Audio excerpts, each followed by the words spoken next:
All right, Chris Wessling, one of our favorite matchups in the NFL the last few years, the Arizona Cardinals and Seattle Seahawks. This game will be in Glendale. And Arizona, Wes, we just saw them on Monday night. They beat up on the Jets, who have all sorts of problems. Not that impressive, though, on some level, especially on the offensive side of the ball. Fair? I think that's very fair, and it told us one thing about these 2016 Cardinals. They can't be the 2015 Cardinals. They can't protect Carson Palmer long enough for him to attack downfield, and he's not moving as well in the pocket as he did last year.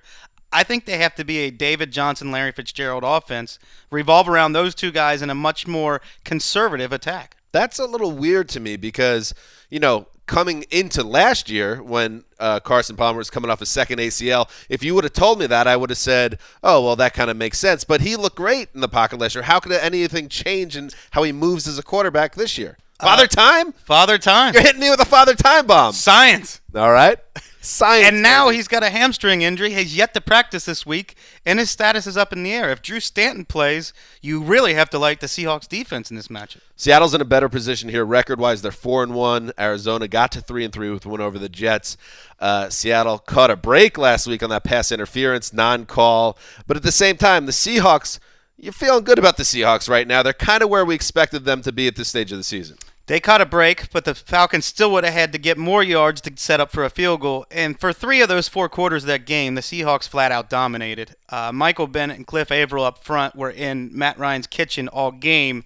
And I expect to see the same thing again with Arizona forced to play backups at both guard spots. I think Seattle has to have a major edge up front in this game.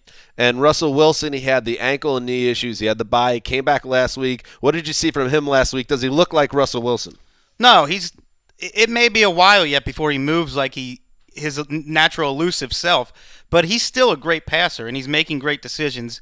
I don't see Russell Wilson as a weak spot at all for the Seahawks. Do you think Russell Wilson will ever say something interesting? No, never. No. That's not really the point. That has nothing to do with this game.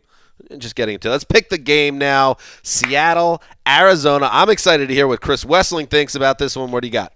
I don't like the quarterback, how it's shaping up as Palmer's up for grabs so far, and I think Seattle's stronger anyway. I'm taking the Seahawks. On our preseason power poll on the Around the NFL podcast, we had Seattle number 1. I still feel really good about them, and I don't think Arizona is close to the team they were last year. I have Seattle as well. You check out the Around the NFL podcast 3 times a week.